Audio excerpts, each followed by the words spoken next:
ಇನ್ನ ನಮ್ಮ HMT ಆ HMTಯ ಒಂದು ಹೊಸ ರೀತಿಯ ಒಂದು ಜೀವ ತುಂಬಬೇಕು ಅಂತೇಳಿ ನಾನು ತೀರ್ಮಾನ ಮಾಡ್ತಾ ಇದ್ದೇನೆ ಅಂತಕ್ಕಂಥ ವಿಷಯ ರಾಜ್ಯ ಸರ್ಕಾರದ ಗಮನಕ್ಕೆ ಹೋದಾಗ ಈಗ ಅದೆಂಥದ್ದು HMT ಕಾರ್ಖಾನೆ ಅರಣ್ಯ ಪ್ರದೇಶಕ್ಕೆ ಸೇರಿದ್ದು. ಆ ಒಂದು ಭಾಗವನ್ನ ನಾವು ಸರ್ಕಾರ ಲಂಗ್ ಸ್ಪೇಸ್ ಆಗಿ ಇಟ್ಕೊಳ್ಳೋದಕ್ಕೆ ವಾಪಸ್ ಪಡಿತಾ ಇದ್ದೇವೆ ಅಂತ ಹೇಳಿ ಮೊನ್ನೆ ರಾಜ್ಯಪಾಲರ ಭಾಷಣದಲ್ಲಿ ಹೇಳಿಕೆ ಕೊಡಿಸಿದ್ದಾರೆ.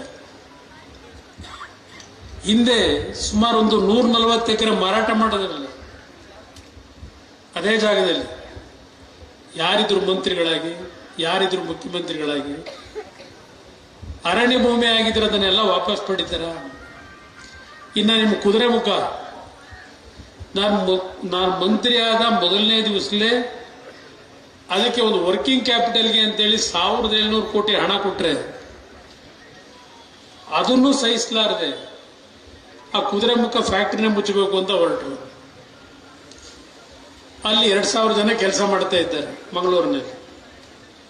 ಕೊನೆಗೆ ಅದನ್ನು ಇವತ್ತು NMDCಗೆ ಸೇರಿಸಿ ಮರ್ಜ್ ಮಾಡಿ ಆ ಕಾರ್ಖಾನೆಗೆ ಜೀವ ಕೊಟ್ಟು ಇವತ್ತು ಕಾರ್ಖಾನೆ ಮತ್ತೆ ಪ್ರಾರಂಭ ಮಾಡಿಸಿದ್ದೇನೆ.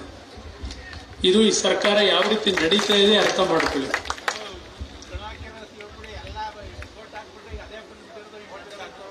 ಏನು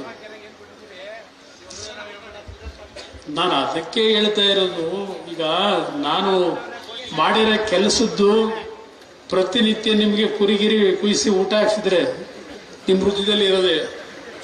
ನಾನು ಕೆರೆಗೆ ನೀರು ತುಂಬಿಸಿದ್ನಲ್ಲ 120 ಕೆರೆಗೆ, ನಾನು ಎಲ್ಲೋ ಒಂದು ಕಾರ್ಯಕ್ರಮ ಮಾಡಲಿಲ್ಲ, ಅದು ನನ್ನ ಹೆಸರು ಬರಲಿಲ್ಲ ಅಷ್ಟೆ. ನಾವು ಒಂದೊಂದು ಕೆರೆ ನೀರು ಬಿಡಿಸಿದ ದಿವಸ ನಾವೇ ನಿಂತು ನೀರು ಬಿಡಿಸಿ ಒಂದೊಂದು ಕುರಿ 2 ಕುರಿನ 3 ಕುರಿನ ಹೊಡೆದು ಊಟ ಹಾಕ್ಸಿದ್ರೆ ಆ ಕುಮಾರಣ್ಣ ಕಣ್ಣಿಗೆ ಕಾಣೋದು ಎಲ್ಲರೂ. ಕುಮಾರಣ್ಣ ಏನ್ ಮಾಡ್ದ ಅಂತ ಎಲ್ಲ ಒಂದು ಭಾಗ ಇರ್ಲಿ ಬಿಡಿ, ಕಣ್ಣು ಮಾತು ಇವೆಲ್ಲ ಇರ್ಲಿ. ಈಗ ಚನ್ನಪಟ್ಟಣಕ್ಕೆ ರಾಮನಗರಕ್ಕೆ ಸಪರೇಟ್ ನೀರಾವರಿ ತಂದು ಇವತ್ತು ಇಂಜಿನಿಯರಿಂಗ್ ಕಾಲೇಜ್, ಎಂಥ ಇಂಜಿನಿಯರಿಂಗ್ ಕಾಲೇಜಲ್ಲಿ ಇರ್ತಕ್ಕಂಥದ್ದು ರಾಮನಗರದಲ್ಲಿ. ಮೆಡಿಕಲ್ ಕಾಲೇಜ್ ಯಾವತ್ತೂ ಆಗಬೇಕಾಗಿತ್ತು. 1000 ಬೆಡ್ ಹಾಸ್ಪಿಟ್ಲು 10 ವರ್ಷದಿಂದ ಆಗಬೇಕಾಗಿತ್ತು. ಯಾರದನ್ನೆಲ್ಲ ನಿಲ್ಲಿಸಿದವರು? ಈಗ ಬೇರೆ ಯಾವುದು ಬೇಡ. ಈಗ ನಿಮ್ಮೂರಲ್ಲಿ ಹೊಸಳ್ಳಿ, ಅಕ್ಕೂರು ಹೊಸಳ್ಳಿಲಿ ಅಂತ ಆಸ್ಪತ್ರೆ ಕಟ್ಟಿದೀವಲ್ಲ, ಒಂದು ಡಾಕ್ಟರ್ನ ಹಾಕ್ಸೋ ಯೋಗ್ಯತೆ ಇಲ್ಲ. ಏನು ಬಂದು ಅರ್ಜಿಗಳು ತಗೊಂಡಿದ್ದು ಎಂಥದ್ದು ಮನೆ ಕಟ್ತೀವಿ. ಕುಮಾರಸ್ವಾಮಿ ಮನೆನೇ ಕೊಡ್ಲಿಲ್ಲ, ಸೈಟ್ ಕೊಡ್ಲಿಲ್ಲ, ಎಲ್ಲ ಹೇಳ್ಕೊಂಡು ಏನೋ ನಡೆಸೋದು ರಾಜಕಾರಣ. ಇದೆಲ್ಲ ನೋಡ್ತಾ ಇದ್ದೀವಿ. ನಮ್ಮ ಮುಂಜಾನೆಗೇನೋ ಹೇಳ್ತಾ ಇದ್ರು, ರಾಗಿಗೆ ಬೆಂಬಲ ಬೆಲೆ ಇವತ್ತು ಕೇಂದ್ರ ಸರ್ಕಾರದಲ್ಲಿ 4000 ರೂಪಾಯಿ ಮಾಡಿದ್ದಾರೆ. ನಾನು ನೋಡಿದೆ ಕೆಲವು ಪತ್ರಿಕೆಯಲ್ಲಿ ಹಲವಾರು ಭಾಗದಲ್ಲಿ ಇನ್ನೂ ರಾಗಿ ಖರೀದಿ ಕೇಂದ್ರನೇ ಓಪನ್ ಆಗಿಲ್ಲ. ಅದಕ್ಕೆ ಕಾರಣ ಏನ್ ಹೇಳ್ತಾರೆ?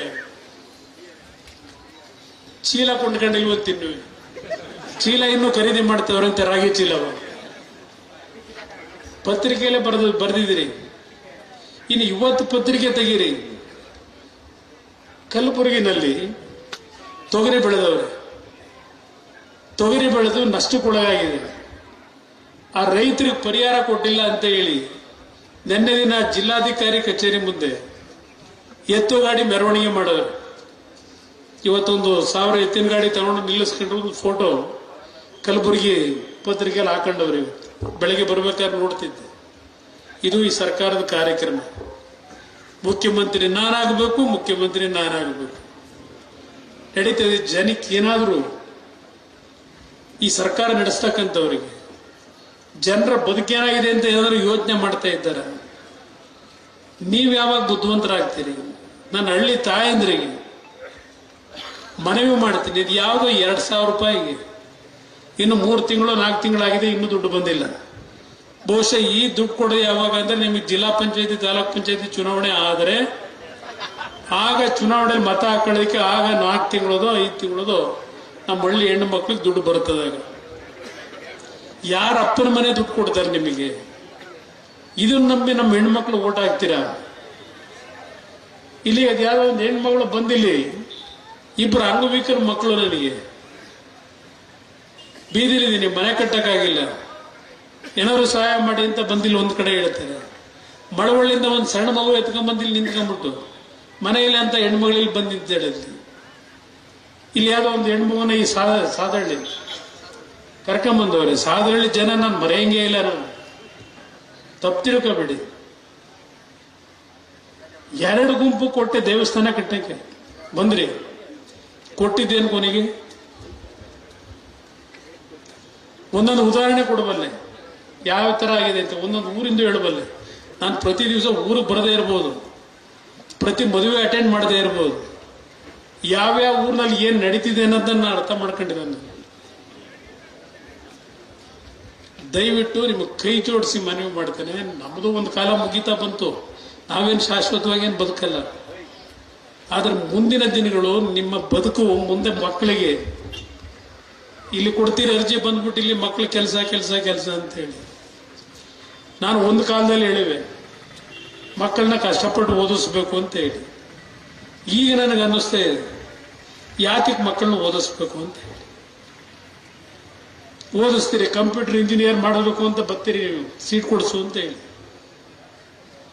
60 ಲಕ್ಷ 70 ಲಕ್ಷ ಕಟ್ಟಬೇಕು ನೀವು ನಿಮ್ಮ ಮಕ್ಕಳಿಗೆ ಕಂಪ್ಯೂಟರ್ ವಿದ್ಯೆ ಕೊಡ್ಲಿಕ್ಕೆ, ಇಂಜಿನಿಯರಿಂಗ್ ಮಾಡೋದಕ್ಕೆ. 60 ಲಕ್ಷ 70 ಲಕ್ಷ ಖರ್ಚು ಮಾಡಿ ಕೆಲಸ ಇಲ್ಲದೆ ದಿನ ಅಲಿತಾವೆ. ಸಾವಿರಾರು ಕುಟುಂಬದ ಮಕ್ಕಳು ಇವತ್ತು ಕೆಲಸ ಇಲ್ಲ. ನನ್ನ ಹತ್ರನೇ ಒಂದು 20,000 ಅರ್ಜಿ ಬಂದವು. ಈಗ ದಿನ ನಂತರ ಬರೋ ಕೆಲಸದೇ ಹೇಳೋದು. ಮೆಕ್ಯಾನಿಕಲ್ ಇಂಜಿನಿಯರ್ಗಳು, ITI, ಎಲ್ಲಿಂದ ಕೆಲಸ ಕೊಡಿಸೋದು? ನಾನು ಡೆಲ್ಲಿಲಿ ನೋಡ್ತೀನಿ, ಬಹಳ ಜನ ಸೂಟು ಪುಟ್ಟು ಹಾಕೊಂಡ್ ಬರ್ತಾರೆ. ನಮ್ಮಿಂದ ಎಲ್ಲ ರೀತಿ PLI ಸ್ಕೀಮ್ಗಳು, ಆ ಸ್ಕೀಮು ಅಂತೇಳಿ ಸರ್ಕಾರದಿಂದ ಎಲ್ಲ ನೆರವು ಪಡೀತಾರೆ. ಕಾರ್ಖಾನೆ ಓಪನ್ ಮಾಡೋದಕ್ಕೆ ನಾವೀಗೆಲ್ಲ ತಯಾರಿ ಮಾಡ್ಕೊಂಡ್ ಬಂದಿದ್ದೀವಿ. ನಾವು ಇಷ್ಟು ಉದ್ಯೋಗ ಕೊಡ್ತೀವಿ, ಅಷ್ಟು ಉದ್ಯೋಗ ಕೊಡ್ತೀವಿ ಅಂತೇಳಿ ನಮ್ಮ ಮುಂದೆ ತರ್ತಾರೆ, ಅರ್ಜಿ ಇಟ್ಕೊಂಡ್ ಬರ್ತಾರೆ. 20,000 ಕೊಡ್ತೀವಿ, 30,000 ಕೆಲಸ ಕೊಡ್ತೀವಿ. ಆದ್ರೆ ಒಳಗಡೆ ಹೋಗಿ ನೋಡಿದಾಗ ಗೊತ್ತಾಗುತ್ತೆ ಅವ್ರು ಎಷ್ಟು ಮಟ್ಟಿಗೆ ಉದ್ಯೋಗ ಕೊಡ್ತಾ ಇದ್ದಾರೆ ಅಂತ, ಯಾವ ರೀತಿ ಸರ್ಕಾರದ ಫೆಸಿಲಿಟೀಸ್ಗಳನ್ನ ಪಡಿತಾ ಇದ್ದಾರೆ, ಯಾವ ರೀತಿ ಇವತ್ತು ಉದ್ಯೋಗ ಸೃಷ್ಟಿ ಮಾಡ್ತಾ ಇದ್ದಾರೆ. ನಾನು ಕೆಲವು ವಿಷಯ ಸತ್ಯ ಹೇಳಕ್ಕಾಗಲ್ಲ, ಕೆಲವು ವಿಷಯ ಸತ್ಯ ಹೇಳಕ್ ಹೋದ್ರೆ ಅದು ಬೇರೆ ತರ ಆಗ್ತದೆ. ನೋಡ್ತಾ ಇದ್ದೀನಿ ಪರಿಸ್ಥಿತಿಗಳು ಹೆಂಗಿದೆ. ನಿಮ್ಮ ಮಕ್ಕಳನ್ನ ಪಾಪ ಒಬ್ಬ ಬೆಂಗಳೂರಿನಲ್ಲಿರೋ ಒಬ್ಬ ಆಟೋ ಡ್ರೈವರು ಕೂಲಿ ಕೆಲಸಕ್ಕೆ ಹೋಗೋನು, ಒಂದು LKG ಸೀಟ್ ಕೊಡಿಸ್ಬೇಕು ಮಕ್ಕಳಿಗೆ ಅಂದ್ರೆ, 2 ಮಕ್ಕಳಿದ್ರೆ ವರ್ಷಕ್ಕೆ ಅವನು 1 ಲಕ್ಷ ಖರ್ಚು ಮಾಡಬೇಕು.